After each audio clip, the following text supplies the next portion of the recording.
Hello there, I'm Alex Gill with Anime on Location, and we are here at Matsuricon 2015 with Karen Strassman. How are you doing, Karen? I'm doing great, thank you. Wonderful. Okay, so how did you get started in the world of entertainment? I have been passionate about acting since I was a little kid. Like it was in my skin, it was in my bones. And I used to do plays in my basement for my parents who had to sit through them. I did plays in high school and college. And then I moved to France to study. And while I was in France, I got a job working as a dialect coach, coaching French actors to act in English. And while I was on the set, coaching some French actors, the director said, "Oh, little Karen, she's very cute. We give her a role." So I started doing French TV and television, and I got an agent there. And I got into the French Royal National Superior Conservatory of Dramatic Art. And in France, when you get into that high-level acting school, they actually pay you to do that. And I studied acting in French, and I studied Molière and Racine, and I did Shakespeare in French as well. And while I was there, I started dubbing French films into English. And then that turned into doing a lot of animation, because in France they have fantastic animation. And they often do the original versions in English because they want to sell it all over the world. So I had about a 16-year career over there doing all of that. And then I decided to move to Los Angeles to be in the American market. And now I'm here. Wonderful. So you were a part of Bleach, and it's coming to a conclusion, the animated series. Reflecting back on it, what was your experience working on Bleach? Oh, it was so much fun. I played several different characters, but the two that were the most prominent were Soyphone and Momo, and they're completely different. Soyphone is this tough ass, ultra cool chick, unless she's in love, and then she just dissolves into mush. And Momo Hinamori is this very sweet, innocent, wise old soul. And some really bad things happened to her, and it was really sad. All right. Now, you're also a dialect coach. How did you discover your ability to translate dialogue influenced your voice acting, especially if you're localizing something from another country? Well, I think it's always a really cool thing to be able to speak another language. And, anyone who can ever learn another language or begin to learn another language, it's a really cool thing because it puts you in another culture, another world, another perception. And I think, working with another language also helped me with other dialects. And I act in other languages now as well. Like I've recently acted in German. I've done stuff in Danish because I'm part Danish. I worked in Spanish. And I just think those skills, especially for all the voiceover I do, but I did a film a couple years ago called Lie With Me, where I was an immigrant from Northern Ireland dying of cancer. And so I had to really work on that dialect. So I think the more you just learn dialects and languages, the more kind of worlds open up to you and the more you can kind of enter into and touch upon. Wonderful. Now, you've spent some time working with networks on various shows that cover a wide range of genres: drama, action, suspense. What are some of the roles that you have portrayed that have stood out the most, that have had singular distinctions for you? Roles, network TV type roles, or yeah. Well, I recently had a recurring role on Silicon Valley. Yeah, where I played a tough-ass lawyer for Hooli. I won't say more, but that was fantastic. I mean, everybody there, the team, the actors, the cast and crew, Mike Judge, it's just fantastic show to work on. Fantastic. The writing is gorgeous and hysterical, but just so on point, And the actors, they're all crazy talented, but they're also just fantastic guys. So the things that I got to play and the dialogue that I got, and working with Thomas Middleditch, it's just TJ. I mean, it's just fantastic. So I love that experience. I was recently on Workaholics, and that was also really fun. It was a guest star role, but the show was overwritten, so they couldn't keep all of the parts. But I was a waitress who does some things involving a bathtub, but that's all I'll say. And then I'd say another role that I really loved a couple years back, I did a role on Criminal Minds, where I played a trailer trash mother who ended up being the mother of the murderer. And it was just like really down and out, really raw, and I loved doing that. All right, wonderful.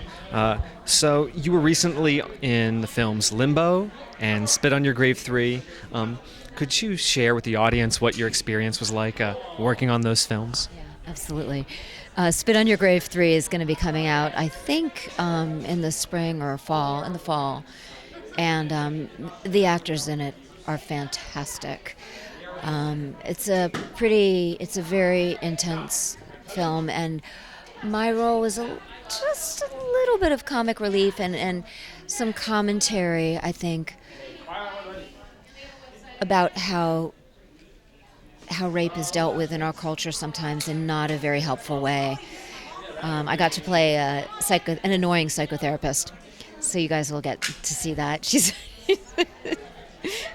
and Limbo is going to be a really cool film that we'll be shooting next weekend. We're just finishing it up right now, and then we'll be in post-production, and hopefully it will go to Sundance. I play a character who's a villain, but she's kind of she's like, her name is Megan Marvel, and she's very pretentious and a little bit crazy, very stylized. And it's like getting to play a superhero villain for a feature in live action, and it's fantastic. So I'm hoping it'll come out well. Yeah. Well, we send you your best, and I hope it does. How was working with Universal Studios and Nicktoons on Monsumo?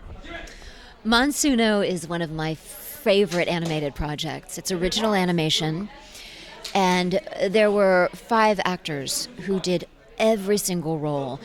3 seasons, 26 episodes, 3 seasons. There was myself, Christopher Smith, Kirk Thornton, Keith Silverstein, and Cam Clark, and myself. And I played every single female role. So I played about 26 female roles at last count. Little boys, girls, villains, and the series was directed by Renee Veilleux of Verite Entertainment, and it was the most fun I've had on any original animated series. It was just, the 5 of us would get into the studio, and we'd record all the scripts together, and they're so talented. I think one of the things that I feel so lucky to be in my business is I get to work with such incredibly talented people, and it's so inspiring and so much fun. Did you have any issues with overlapping if you were recording by what was on the script instead of just character by character? Can you explain what you mean by that question? Like overlapping, like if you played 26 different characters, did you have to switch between 2 different characters that you would play, like immediately? Yeah. And then, like, did you have any, like, issues running into that, or? Usually, I mean, if there was a problem, we could take them separately, but a lot of my characters were so different that I didn't, and once you get to know a character, it's easier to, just to fall into them. Like, one of them was Jinja, and she's a teenager. So Jinja's like, she talks like this, and she's like, come on, you guys, let's go do what we gotta do. And then one of my villains, I just forgot her name. Was Medea, and she's this sexy, intense villain, and she's like, come on, little boys, come see what's at the edge of the cliff. And then I have another villain who is Charlemagne, and Charlemagne is a very, very mean sort of German commander, and you can never confuse her with the other characters. So you see, they're very different. All right. I think that question's been answered. Now, it says in your bio that you've spent a large portion of your life living in France, as we just discussed, and are fluent, you're bilingual. How has this directly influenced your acting? I don't know if it's directly influenced my acting.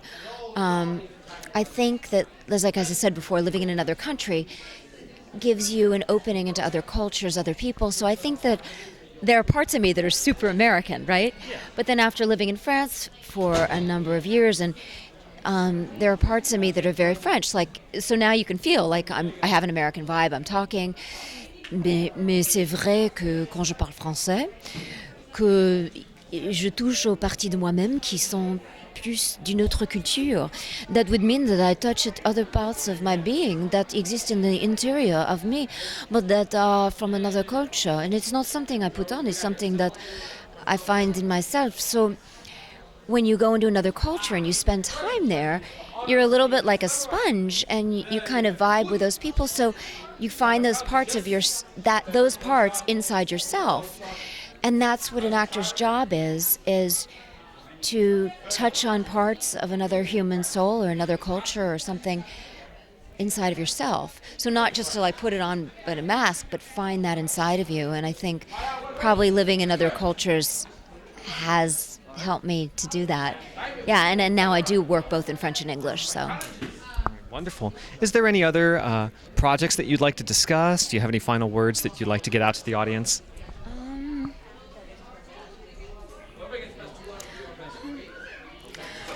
I just want to encourage people to follow their dreams. We're here at a convention together, and I meet so many people who come up to me at conventions and at other places, or even just friends in life. Karen, you're so lucky. You get to spend your life doing what you love. You're so lucky. And I do feel that I'm like incredibly lucky. I know so many talented people, and I feel like I've really worked hard, and I'm sort of very passionate and pretty disciplined and, just very determined. And, like I'm a dog on the pants leg with my career, like I won't let go. But I've met a lot of people who just say, oh, you're so lucky. And I'll say to them, well, what do you do? And they'll be like, oh, well, I love to draw, or I love to do this, but I'm not good enough, or I don't know. And I would just encourage people, like, life is really short. I have a friend who just died a few weeks ago, unexpectedly. And we're all going to die anyway. So do what you love. And if you don't know how to get there, make it like an adventure. How can I get to do what I love? Talk to people who do what you love. Find out how other people have done it, how other people succeeded.